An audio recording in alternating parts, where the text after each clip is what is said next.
보조 뚫루몽 안녕하세요. 저는 이번 오디오 가이드를 진행하게 된 역사문화 콘텐츠 크리에이터 무슈 라무엘입니다. 이번에 여러분이 떠나게 될 여행지는 바로 프랑스 왕실의 화려함의 극치를 보실 수 있는 베르사유 궁전입니다. 베르사유 궁전은 그 규모가 워낙 거대해서 하루 만에 보는 것은 불가능하다고도 말하죠. 이 거대한 궁전의 모든 방부터 정원 곳곳 전부 다 자세하게 보시려면 하루가 아니라 몇 날, 며칠 또는 몇 주까지도 걸릴 수 있습니다. 그래서 저 라무엘과 함께라면 베르사유 궁전의 핵심부터 정원 산책 그리고 트리아노 영지 구경까지 4시간에서 5시간이면 충분히 베르사유 궁전에 대한 흥미로운 이야기들을 지루하지 않게 즐기실 수 있습니다. 이 오디오 가이드 투어는 베르사유 궁전을 짓고 17세기 프랑스를 유럽 초강대국 반열로 올린 절대 군주이자 태양왕인 루이 14세 이야기부터 배고픈 프랑스 국민들에게 빵 대신 케이크를 먹으라고 했던 마리 앙투아네트의 이야기까지, 게다가 대혁명으로 몰락한 부르봉 왕조 이후 새로운 프랑스 리더인 나폴레옹 탄생 이야기들을 다루고 있습니다. 이 가이드는 투어 동선의 최소화와 매끄러운 이야기 전개 방식을 위해서 궁전의 왕실 예배당, 그랑드 아파르트망, 그리고 정원의 일부까지만 기획되어 있습니다. 그 외에 궁전의 다른 방들, 그리고 그랑 트리아농, 뿌티 트리아농, 왕비의 촌락을 포함하는 트리아농 영지에 대한 세부 설명은 포함되어 있지 않다는 점 양해 부탁드립니다. 그리고 왕과 왕비의 주요 생활 및 활동 공간인 그랑드 아파르트망에서는 방에 대한 설명과 함께 루이 14세부터 대혁명까지의 역사적 사건들을 스토리텔링 형식으로 구성하였습니다. 그러면 저 라무엣은 여러분들을 이곳 베르사유 궁전으로 안내해 보도록 하겠습니다. 세박디. 베르사유 궁전은 왜 꼭 봐야 될까요? 베르사유 궁전은 매년 전 세계로부터 약 700만에서 1000만 명의 관광객이 찾을 정도로 아마도 가장 유명한 프랑스의 대표 관광지가 아닐까 생각이 듭니다. 저 또한 여러분이 프랑스를 방문하시면 무조건 꼭 가보시라고 강력하게 추천드리고 싶습니다. 왜냐하면 인스타그램에 올릴 인생샷들을 많이 찍을 수 있기 때문이죠. 이렇게 말하면 너무 식상하니 더 나아가 총 3가지 이유로 베르사유 궁전에 꼭 방문하셔야 된다고 저는 여러분들에게 말씀드리고 싶습니다. 첫 번째로 웅장한 건축물입니다. 베르사유 궁전은 바로크와 로코코 양식 건축물로 그 시대의 문화를 대표하죠. 궁전의 건축물들은 웅장하면서도 섬세한 디자인이 돋보이며 당시에 프랑스 군주들이 추구한 왕권의 권위를 아주 잘 보여주고 있죠. 여러분들은 궁전 안의 황금과 크리스탈, 그리고 거울로 장식된 거울의 방, 대리석으로 꾸며진 왕의 침실, 그리고 화려한 천정화 벽화들을 모두 감상하실 수 있습니다. 둘째, 화려하고 아름다운 정원입니다. 베르사유 궁전 정원은 세계적으로도 유명한 조경 디자인으로 정원 건축의 명작이라고 불리죠. 여러분들은 정원을 거닐면서 수많은 분수, 조각상, 그림자, 연못, 그리고 정원의 중심부에 위치한 대형 연못에서 연주되는 물놀이를 감상하실 수도 있습니다. 또한 정원에는 시즌별로 다양한 꽃과 나무가 심어져 있어 계절에 따라 다양한 경치를 즐기실 수 있죠. 그리고 셋째, 프랑스의 중요한 역사적 사건의 현장이 있죠. 베르사유 궁전은 프랑스의 역사에 여러 중요한 사건이 일어난 곳입니다. 이곳에서 루이 14세는 프랑스 절대군주제를 완성시켰으며 루이 16세와 마리 앙투아네트는 프랑스 혁명이 일어날 때까지 이 궁전에 거주하였습니다. 또한 혁명 이후에 변화된 모습도 확인할 수 있는데요. 1919년에 체결된 베르사유 조약으로 제1차 세계대전이 종식되었던 이 궁전에서는 세계 역사에도 아주 큰 영향을 미친 사건의 흔적을 찾아보실 수 있습니다. 자, 결론적으로 쉽게 말해서 여러분들은 베르사유 궁전에서 정말 예쁜 것들을 많이 보시고 사진도 많이 찍을 수 있다는 말입니다. 자, 그러면 저 라무엘과 함께 베르사유 투어 하실 마음의 준비가 되셨을까요?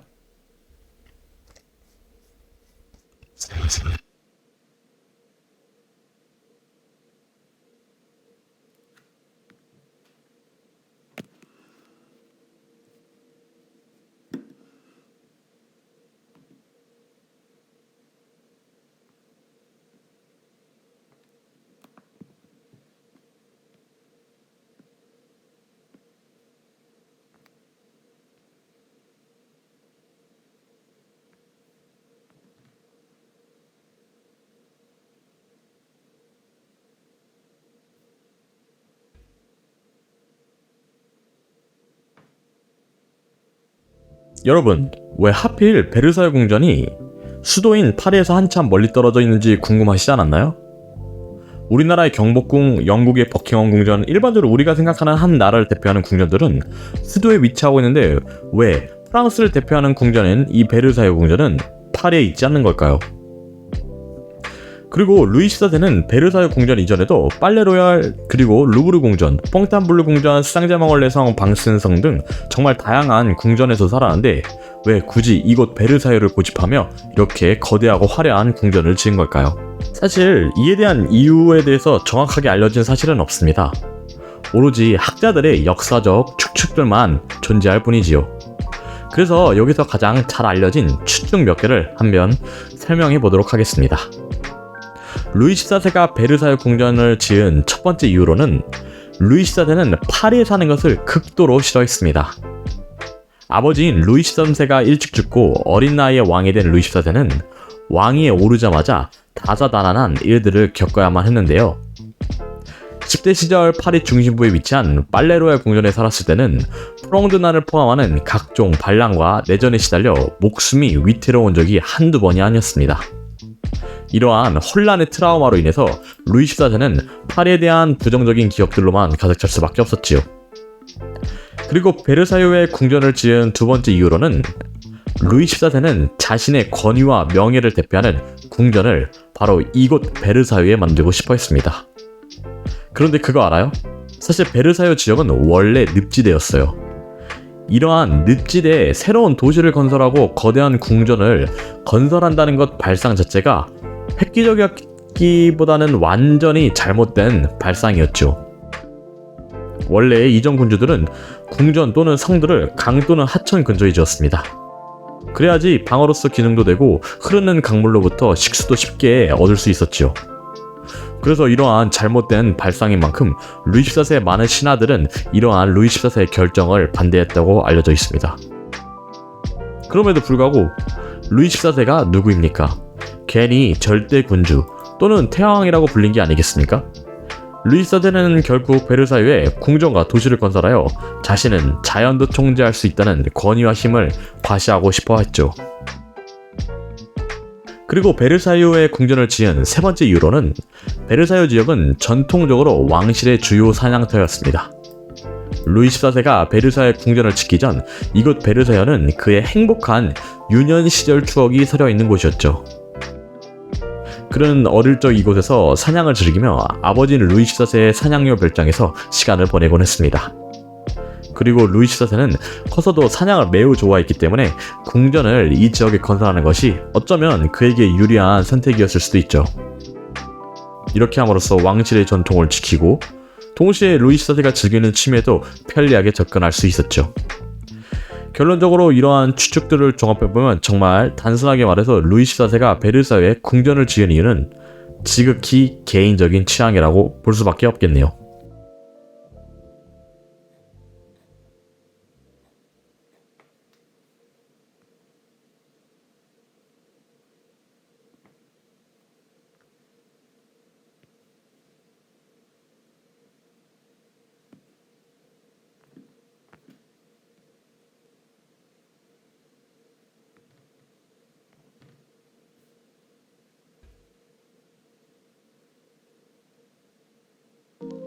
(1682년) 베르사유 궁전은 드디어 루이 14세의 공식 왕궁이 됩니다. 왕궁을 만들었으니 이제 왕권을 강화시켜야 했죠. 그래서 루이 14세는 지방에 있는 귀족들을 몽땅 궁으로 불러들입니다. 어릴 시절 지방 귀족들의 권력 다툼과 반란으로 인해 피비린내를 맡아야 됐던 루이 14세는 이들을 견제하고 힘을 약화시키는 것이 추락한 왕권을 회복하고 절대 군주제를 확립하는데 가장 중요한 거업이라는 것을 아주 잘 알고 있었죠.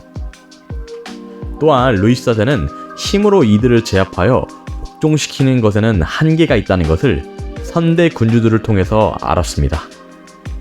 그래서 그가 선택한 전략이 무엇이냐면 귀족들을 베르사유로 초대하여 오랫동안 궁전에 머물게 하며 각종 사치와 향락을 마음껏 즐기도록 한 것이죠.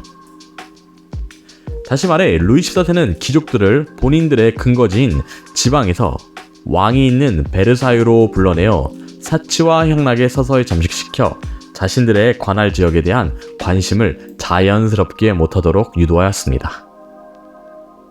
이러한 사치와 향락을 마음껏 즐기도록 하는데 마다할 귀족들이 없겠지만 굳이 이러한 대접이 없더라도 귀족들 입장에서 본다면 한 나라의 국왕이 궁전으로 초대했는데 이 초대를 거부한다는 것은 꽤나 눈치 보이는 일이었을 겁니다. 더 나아가 왕과 친해져 권력과 이득을 챙기려는 다른 귀족들을 견제하기 위해서라도 어떻게든 베르사유로 들어가려고 했을 거라는 것이 대부분의 역사학자들이 추측하는 것 중에 하나입니다. 그래서 루이 14세 통치 기간 동안 귀족을 포함하여 그들의 가족 및 하인들까지 포함하면 대략 5,000명의 인원까지 베르사유에 거주했다고 합니다. 그리고 무엇보다도 베르사유에 머무는 귀족들은 항상 왕의 감시 대상이었고 심지어 루이 14세는 매일 귀족들이 궁전에서 무엇을 하고 누구와 대화하고 무엇에 대해서 대화하였는지 비밀 경찰을 직접 두어 보고하도록까지 하였다고 합니다. 물론 이를 눈치챈 귀족들도 있었지요. 그래서 심지어 몇몇 귀족들은 그들만의 암호로 메시지를 주고받았습니다. 그런데 또 그것을 루이 14세는 전문가를 두어 해독해내었다고 하죠.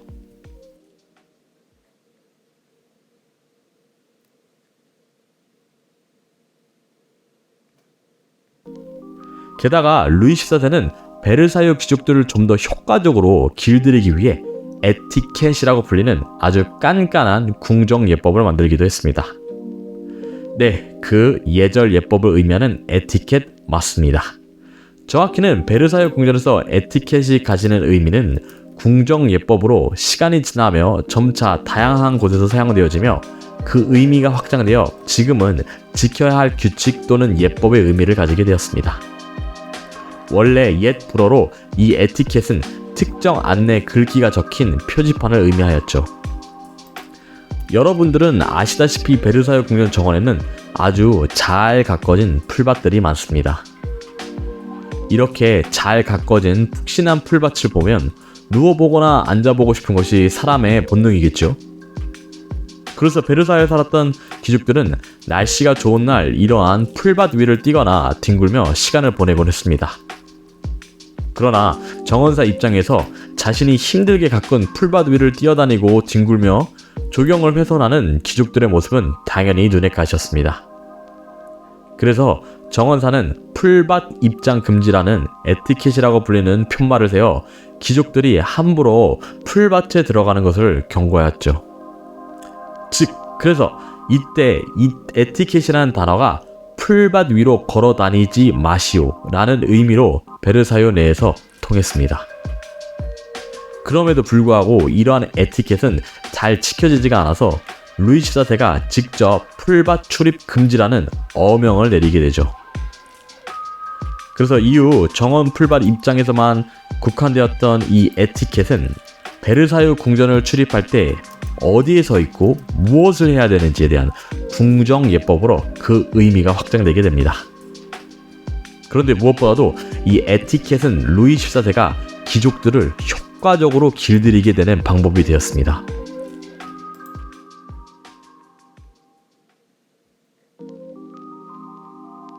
루이 14세는 궁전 내 대부분의 행위에 특정한 규칙인 에티켓을 적용하고 엄격하게 귀족들을 포함하여 궁전에 출입하는 모든 이들이 이 에티켓을 따르도록 하였죠.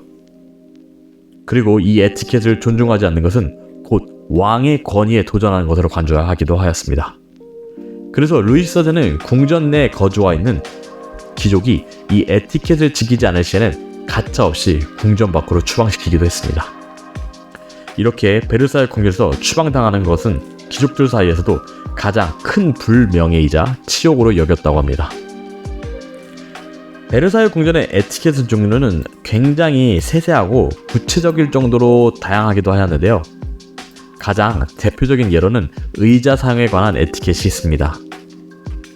베르사유 궁전에서는 왕과 왕비만 등받이와 팔걸이가 있는 의자에 앉을 수 있었는데요. 그리고 왕자, 공주, 그리고 몇몇 고위직 귀족들만이 스툴과 같은 의자에 앉았으며 대부분의 귀족들은 서 있어야만 했죠. 그리고 게다가 서 있는 귀족들이 왕으로부터 의자에 앉는 것을 권유라도 받으면 엄청난 영광으로 받아들였다고 해요. 이러한 의자에 관한 에티켓뿐만 아니라 왕의 취침, 기상예식, 그리고 식사 시에도 모든 귀족들이 그 광경을 지켜봐야 하는 에티켓이라든지 아니면 파티에서 정해진 드레스만을 착용해야만 하는 이렇게 다양한 에티켓들이 이 베르사유 궁전에 존재했었습니다. 이처럼 루이스 4세는 궁전 내 모든 귀족들이 이 에티켓을 지키며 자신의 권위를 자각하도록 하며 자신의 손바닥에서 귀족들을 통제한 셈이죠. 이 에티켓들의 흔적들은 궁전 곳곳에서 찾아볼 수가 있는데요. 제가 가이드를 통해서 간간히 또 설명을 드려보도록 하겠습니다. 지금까지의 설명을 다시 요약해서 말씀드리자면 루이스 4세는 귀족들을 베르사유로 불러 사치와 향락을 누리는 동시에 에티켓을 지키도록 함으로써 베르사유에서 강력한 절대 군주제를 확립시켜 나갔습니다.